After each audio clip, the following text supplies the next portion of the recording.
Students, next topic है हमारे पास wheel motor, या इसे हम व्हील हब मोटर भी कह देते हैं, व्हील हब ड्राइव कह देते हैं, हब मोटर कह देते हैं, या इन व्हील मोटर भी कह देते हैं।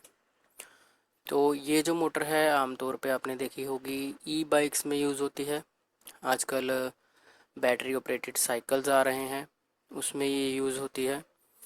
उसके बाद मैकेनिज़्म क्या है इसका, BLDC के नाम से जाना जाता है इसको, ब्रशलेस डीसी मोटर।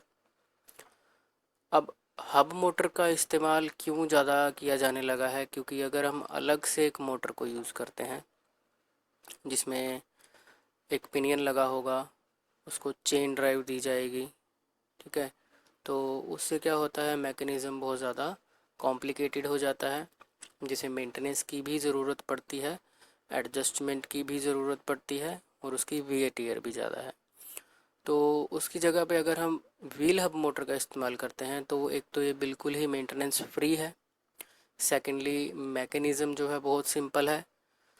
उसके बाद कंपोनेंट्स जो हैं वो कोई भी एक्स्ट्रा कंपोनेंट की ज़रूरत नहीं है, व्हील तो हमें ज़रूरत है ही है, हमने व्हील के अंदर ही मोटर को जो है इंस्टॉल कर दिया है।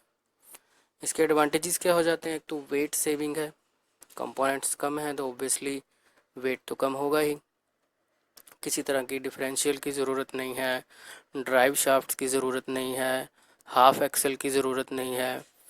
तो अगर इतना कंपोनेंट्स नहीं यूज़ हो रहे हैं दैट मीन्स हमारा कॉस्ट भी बचेगी। तो एक चीज़ और होती है अनस्प्रंग वेट।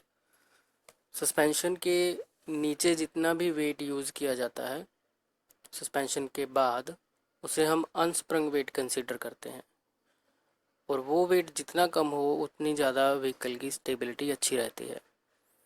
तो अगर हमने कंपोनेंट्स भी कम यूज़ किए हैं दैट मीन्स अनस्प्रंग वेट जो है वो भी व्हीकल का रिड्यूस हो जाएगा।